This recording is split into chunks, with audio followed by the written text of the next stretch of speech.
समय जब आर्यों के बाद भारतीय भूमि पर नए गण, नई शक्तियां और नए विचार जन्म ले रहे थे, जब राजवंश उठते और गिरते थे और मनुष्य के भीतर एक गहरी बेचैनी थी।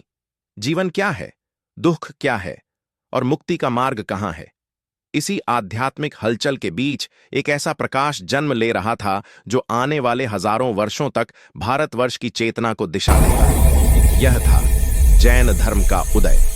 एक ऐसा मार्ग जहां बाहरी नहीं, आत्मविजय ही अंतिम लक्ष्य है।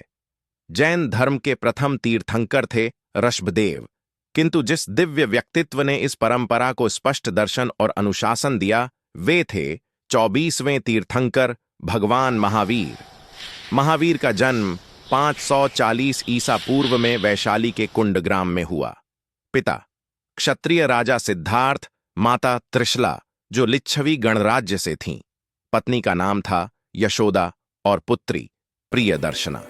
30 वर्ष की आयु में उन्होंने सब कुछ त्याग दिया, राजसी सुख, परिवार और हर बंधन, और आरंभ की एक कठोर साधना, ऐसी साधना जो 12 वर्षों तक उनके शरीर और आत्मा दोनों की परीक्षा लेती रही। आखिरकार उन्हें प्राप्त हुआ केवल ज्ञान, पूर्ण ज्ञान, जिसने उन्हें महावीर और जिन बना दिया।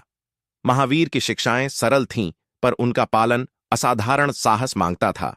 अहिंसा, सत्य चोरी न करना, अपरिग्रह, ब्रह्मचर्य, अहिंसा, विचार, वचन और कर्म, तीनों में उन्होंने अपने अनुयायियों को 2 भागों में बांटा, श्रावक, गृहस्थ और श्रमण, सन्यासी, और आगे इन्हें 11 गणधरियों में विभाजित किया। महावीर के निर्वाण के बाद जैन समाज 2 प्रमुख शाखाओं में विभाजित हो गया। श्वेतांबर, श्वेत वस्त्र धारण करने वाले, दिगंबर, नग्न रहने वाले साधु। प्रमुख जैन तीर्थंकर और उनके प्रतीक ऋषभदेव, बैल अजितनाथ, हाथी संभवनाथ, घोड़ा अभिनंदन, बंदर सुमति, हंस पद्म प्रभु, कमल सुपार्श्व, स्वस्तिक चंद्र प्रभु, हिरण पार्श्वनाथ, सर्प महावीर, सिंह। जैन दर्शन 3 आधारों पर टिका है: सम्यक दर्शन, सम्यक ज्ञान और सम्यक आचरण। यह दर्शन सिखाता है अहिंसा, आत्मसंयम और सत्य ही मुक्ति का मार्ग है। महावीर के निर्वाण के लगभग 300 वर्ष बाद पाटलिपुत्र में जैन संगीति का आयोजन हुआ, जहां जैन आगमों का अंतिम बार संग्रह और विन्यास किया गया। इन ग्रंथों ने जैन धर्म को स्थायी और संगठित रूप दिया। महावीर केवल एक धार्मिक व्यक्तित्व नहीं, बल्कि एक ऐसा ज्योति स्तंभ है जिसकी अहिंसा और संयम की शिक्षा ने सदियों तक भारत के आध्यात्मिक इतिहास को दिशा दी।